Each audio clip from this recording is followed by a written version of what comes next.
लेकिन मैं तो कहता हूं दोस्तों, नरेंद्र मोदी से बेहतर पीएम अंजना ओम कश्यप जैसी एंकर भी बन सकती है। मजाक नहीं कर रहे हैं यहां पे। क्या बात कर रहे हैं? खुद ही सोचकर देखो, कम से कम अंजना ओम कश्यप इस अहंकार में तो नहीं होंगी कि मुझे सब पता है। कम से कम बाकी कैबिनेट मिनिस्टर, ब्यूरोक्रेट्स, एक्सपर्ट से सलाह करेंगी, वो प्रेस कॉन्फ्रेंस करेंगी, पूरे देश को एक चाटुकारों का देश नहीं बना देंगी, अपने खिलाफ बोलने वालों को गद्दार नहीं कहेंगी। सफेद कपड़ा।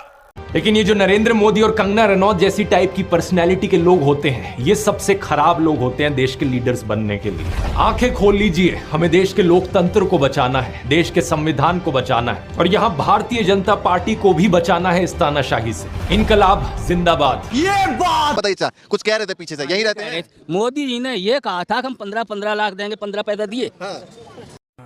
ये बड़ी अच्छी बात कही आप। तो वो जो कह रहे हैं तिवारी जी, अब तक कहाँ क्या दिया? मोदी जी कहते जहाँ जिस चौराहे बताओगे आएंगे, हमारे तिराहे पर ही बुलवा दो आप कोई भी। मोदी जी को बुला रहे हैं। अरे वो कह रहे 15-15 लाख देंगे, कहाँ गए वो? 15 लाख गए कहाँ? तो इंतजार कर रहे हैं भैया, तीसरी बार प्रधानमंत्री बन गए हो, अभी भी इंतजार कर रहे हैं 15। अरे भैया, इंसान तो करेगा जिससे वायदा किया, वो तो आस में ही रहता हमेशा, मरते दम तक। हाँ भाई, दिल्ली में क्या लग रहा है? चलिए प्रधानमंत्री लग रहा हो हम तो केजरीवाल को देंगे सीधी। क्यों देंगे? क्यों देंगे? अरे भैया, दवाई लेने जाता हूँ, हमें दवाई फ्री मिलती, मैं हार्ट का मरीज हूँ, और हमें तो वो बाहर से लेनी पड़ेगी, 4000 की आएंगे हर महीने। भाई हमें तो वो बेनिफिट है कि नहीं है? हाँ, और अब तो फ्री इलाज के लिए बोल दिया है, बोले प्राइवेट वो आएगा तो और फायदा हो जाएगी। अरे बड़े खतरनाक लोग हैं। जब वो लागू हो जाएगा नियम, तब और फायदा हो जाएगा। अभी फ्री मिलती है, तभी फ्री मिलेंगे। बीजेपी कह रही है कि एक बार मौका दे के देखें। बीजेपी ने कहाँ झंडा खड़े किए? आप ये बताओ। आप बताओ कहाँ झंडा खड़े किए? सिर्फ अडानी अंबानी के अलावा कहाँ किए बताओ आप? अच्छा, आप बताओ कहाँ झंडा खड़े किए बीजेपी? नौकरी कितनी देनी? 2 करोड़ दे रहा था रोजगार मोदी, तो दे दिया। किनको मिला है? किनको मिला है? यहाँ किनके घर वालों को मिला? किसी को पूछो। तो बीजेपी सही नहीं लग रही, बिल्कुल खराब है। साला ये दुख का खत्म नहीं होता बे। पहले ये अच्छा, जब महंगाई ज्यादा होती थी तो स्मृति ईरानी सड़कों पे आती थी और एक गाना बड़ा सुनाई देता था, सखी सैयां तो खूब ही कमाते हैं, महंगाई डायन खाए जाते। अभी स्मृति ईरानी कहाँ है? सिलेंडर का दाम बढ़ा के है, महंगाई कर कर के कहाँ चली गई? हमारी महिलाओं की चूल्हे में गैस नहीं जल रहा। अब स्मृति ईरानी कहाँ है? सारा गैस खुद के अंदर भर के निकल ली क्या?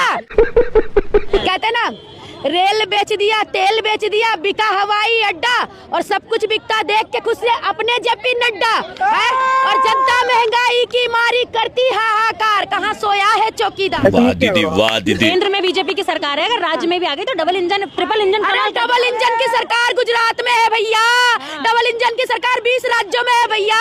उस राज्यों में क्या हो रहा है? बाबा जी का ठुल्लू, ये बता दो। घूम फिर करके फिर तनाव आ गया। आपका क्या नाम है? श्याम नारायण। श्याम नारायण मतलब पूरा नाम नहीं बता रहे हैं आप। श्याम नारायण दुबे। श्याम नारायण दुबे। तो आप लोग तो मंदिर बन गया, खुश हैं। हम सबसे ज्यादा खुश हैं लाइट से। लाइट बड़े महानगरों जैसी हो गई है। अच्छा, महंगाई बहुत हो गई है, पेट्रोल महंगा है, गैस महंगा है। महंगाई बढ़ती है तो तरक्की होती है। महंगाई बढ़ती है तो तरक्की होती है। महंगाई बढ़ने से गरीबी नहीं होती है, महंगाई बढ़ने से अमीरी बढ़ती है। इतने तेजस्वी लोग हैं हमारे पास। महंगाई बढ़ने से क्या होता है? अमीरी बढ़ती है, लोग कोशिश ज्यादा करते हैं पैसा कमाने के लिए। कैसे कैसे लोग रहते हैं यार यहाँ पर। आप ये समझिए, महंगाई मनमोहन सिंह वाली महंगाई डायन थी, योगी जी वाली महंगाई अच्छी हो गई। नहीं, वो महंगाई बेवजह की थी। ये महंगाई ये कोरोना काल की वजह से है। शाबाश। जो इनका काम है, इनका काम है जय भीम वालों का, वो क्या काम है? यही कि अब आप साफ सफाई करना, यही मनुष्य लग रहे हो, मत करो, रहने दो। ब्राह्मणों का क्या काम है? पंडिताई करना। अबे साले, तभी ये है आपका हिंदू राष्ट्र। जब हिंदू राष्ट्र बन जाएगा तो यही करना पड़ेगा। जब हिंदू राष्ट्र को जय भीम वाले मानते ही नहीं तो वो क्या है फिर? उनसे फिर आप यही काम कराओगे? वो करना तो पड़ेगा फिर। अबे शक्ल तेरी बवासीर जैसी, बातें तो अच्छी किया कर। बताओ कि अगर मैं रोक दूं कि आप एमबीबीएस की पढ़ाई नहीं कर सकते, सही है कि गलत है? बस इतना बताओ। ये गलत है। झूठ बोल रहा है। तो फिर गलत है? हाँ जी। गलत है? हाँ जी। तो आप दलितों को कैसे रोक दोगे बाकी चीजें करने से? आप कह रहे हो कि सफाई का काम करो। मैं बाबा साहब अम्बेडकर ने ये तो नहीं लिखा संविधान में कि मतलब दलित भी पंडिताईगिरी कर सकते हैं। अच्छा, संविधान में बाबा साहब ने ये भी नहीं लिखा कि सुबह उठ के मंजन करना है? बैगन लिखा नहीं उन्होंने। करते हो कि नहीं मंजन? ये तो हमारी प्रक्रिया है, तो नेचर कॉलिंग है, ये तो करना पड़ता है। ये तो नहीं लिखा, कई चीजें नहीं लिखी ना। सुबह उठ के नहाना है, भगवान का नाम ले लीजिए, स्वर्ग पा लीजिए। ये बताइए, राम जी भी मानव के शरीर में आए, कृष्ण जी भी आए, पैगंबर साहब हो, बौद्ध जी हो, कबीर साहब, रविदास जी, घट घट में है साइया सोनी सहज न कोई, बलिहारी उस घट की जिस घट से हो प्रकट हो। मैं भी भीमराव अम्बेडकर साहब को भगवान मानता हूँ। क्या बात है सर, जिन्होंने संविधान दिया। क्या बात कर रहे हैं, भगवान भगवान। यही कबीर कहे थे, यही रविदास जी ने कहा, यही समाजवादियों ने कहा। मानो पशु बना के जिन आप जिलवा रहे हैं, और उसने अधिकार दे दिया हमको जीने का, बोलने का, चलने का, मंदिर में जाने का। अगर संविधान नहीं होता, छड़े दलित मंदिर में नहीं जा पाते, नहीं जा पाते। आज ट्रस्ट बना है अयोध्या जी का, उसमें पिछड़े दलित का नाम नहीं है। तो इससे बड़ा स्वर्ग क्या हो सकता है? इससे बड़ा भगवान कौन हो सकता है? संदेश दिए राम जी, कृष्ण जी, महापुरुषों ने दिया। उसको अगर धरातल पे भारत में कोई लागू किया तो बाबा साहेब ने लागू किया। तो जो हमें दिया है संविधान, वही हमारा है भगवान। वाह क्या सीन है। ना प्रवेश वर्मा साहब हमारे कैंडिडेट है, क्या हमने कोई कैंडिडेट अनाउंस किया? लेकिन बौखलाहट देखिए, अगर कोई एनजीओ के तौर पर अनैतिक काम करने वाले प्रवेश वर्मा को टिकट नहीं देगी बीजेपी। Good question. उनको टिकट देंगे या नहीं देंगे वो हमारा फैसला है ना। अच्छा, चला देते हैं। प्रेरोगेटिव है गरिमा जी। राधिका खेड़ा, ये मैं बहुत डिग्निफाइड तरीके से सवाल पूछती हूँ, डिग्निफाइड तरीके से जवाब लेती हूँ। I can not allow this to be happen. बड़ा सीधा सवाल मैंने पूछा। उमेश सहगल ने कहा प्रवेश वर्मा अनैतिक काम कर रहे हैं। अगर हिम्मत है तो कहे बीजेपी प्रवेश वर्मा को दिल्ली से टिकट। मैं नहीं बताऊंगा। लगातार मेरे बीच में बोली, लगातार आपने टोका, आपने किसी और को बीच में नहीं टोका, सबने कंटिन्यूस बोला। जब मैं सेंटेंस बोलती हूँ आप बीच में टोकती और आपने हर भारतीय जनता पार्टी के प्रवक्ता से करती है। डर गई। अरे सवाल पर जवाब देंगी तो बोलने दूंगी राधिका खेड़ा। आई प्रॉमिस राधिका, सवाल पर जवाब दीजिए, एकदम बोलने दूंगी। 2 मिनट एक्स्ट्रा बोलिएगा। ना मुझे एक्स्ट्रा नहीं चाहिए। हवा निकल गई। पर जब मैं बोल रही हूँ तो आप बीच में मत टोकिए, और अगर टोक रही है तो उतनी हिम्मत बाकी सब पैनलिस्ट को बीच में टोकने की रखिए। मेरी औकात मैं दिखाता हूँ। अब ये ना करे ना राधिका खेड़ा। अब मेरी जॉब, मेरा जुरिस्डिक्शन मुझे ना समझाएं। 2013 में आगरा में मुगल म्यूजियम किसने बनाया था? समाजवादी पार्टी की सरकार ने। अच्छा, मैं पूछना चाहता हूं 21वीं सदी में मुगलों को क्यों याद किया और योगी जी ने आने के बाद उस म्यूजियम का नाम बदलकर छत्रपति शिवाजी म्यूजियम रख दिया था? ये फंस गया सीएम। 21वीं सदी में इस देश के राष्ट्रपति भवन में मुगल गार्डन क्यों था भाई? अब जवाब दे दो। जिसे मोदी जी ने बदलकर अमृत उद्यान कर दिया। अच्छा, इसलिए मेरे भाई जब बोला करो तो अपनी पार्टी का तो ज्ञान कर लिया करो। क्या बात कर रहे हैं? तो चलो मुगल गार्डन तो अंग्रेजों के जमाने चला रहा था, तुमने तो मुगल म्यूजियम अपनी समाज सरकार में बनाया। जवाब देने की जरूरत नहीं, जवाब हो गया। अभी बता था इन्होंने बोला, देखिए भारतीय जनता पार्टी का काम ही एक ही है, नाम और नंबर बदलना, काम तो करना नहीं है।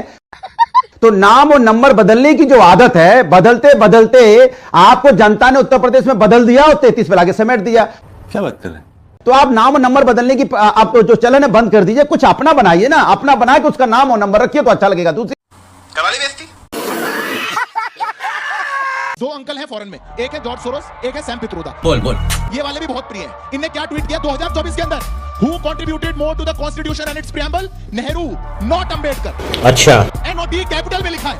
ये जो पार्टी यहाँ खड़े होकर के बाबा साहब भीमराव अंबेडकर के कंट्रीब्यूशन को भी चुगलाना चाहती है, सिर्फ किसके लिए? नेहरू जी के लिए। तब अपमान नहीं लगा था? अब तू गया बेटा। देखिए अंजना जी, एक हम पूर्वांचल से आते हैं, वहाँ पर कहा जाता है हाथ कंगन को आरसी किया और पढ़े लिखे को फारसी किया। ट्विटर बतिया रहे थे। ये एक तस्वीर है, ये पार्लियामेंट की प्रोसीडिंग्स थी। पार्लियामेंट के परिसर में विपक्ष के लोग बाबा साहब की ये वाला पोस्टर लेकर प्रदर्शन कर रहे थे। ठीक है। बीजेपी के ऑफिशियल ट्विटर हैंडल ने, उनके फेसबुक ने, उनके इंस्टाग्राम में रात को 10:45 पर उसी दिन, रुको जरा, इस तस्वीर में बाबा साहब को हटाकर जॉर्ज सोरोस को लगा दिया, अपने नाना को। काहे लगा दिए भाई? बाबा साहब को हटाकर आप उस ऐसे व्यक्ति को लगा रहे हैं जिसको आप देश विरोधी बताते हैं। कैमरा बंद कर। नहीं, नॉर्मल विवेक से हम बात करें तो सबको लगेगा कि एक साथ चुनाव करिए, खत्म कीजिए, हमेशा देश इलेक्शन मोड में रहता है। ये आप ही लोग का मैं उत्तर देती यही है वो मैम साहब जिनके बारे में तुम बात कर रहे थे। ये बीजेपी के सामने आप लोग इतने अंडर कॉन्फिडेंट क्यों हो जाते हैं कि अगर एक देश एक चुनाव होगा तो ये फायदा ले जाएंगे? बहुत तेज हो रहा है। अभी बता था भाई। इलेक्ट्रॉल बॉन्ड का पैसा खाने वाली पार्टी है, बीफ कंपनियों से पैसा लेने वाली पार्टी है, रिसोर्सेज में धनाढ़े है, इनके पीछे अडानी जैसे बड़े बड़े धनाढ़े लोग खड़े हुए हैं, तो स्वाभाविक है कि इनको आसानी रहेगी कि ये लोकतंत्र के ऊपर आघात होगा, ये फेडरल स्ट्रक्चर के ऊपर आघात होगा। सही पकड़े हैं। मोदी जी कहते हैं 1 नेशन 1 इलेक्शन पास हो गया और उसके बाद मोदी जी की सरकार माइनॉरिटी में आ जाएगी, तो क्या आप सारे राज्यों में दोबारा चुनाव कराएंगे? क्या नॉर्थ ईस्ट की एक सरकार 40 एमएलए वाली, अगर वहां पर सरकार गिर गई तो क्या सारे राज्यों में दोबारा चुनाव कराएंगे? चड्ढा समझाओ इसे। यह भट्टगमार। मैं अपने बचपने में जब हिस्ट्री पढ़ता था तो मैंने एक स्टैचू की फोटो देखी थी, प्रीस्ट किंग ऑफ मोहनजोदारो। ऐसा लगता है कि वैसा ही लग रहा है।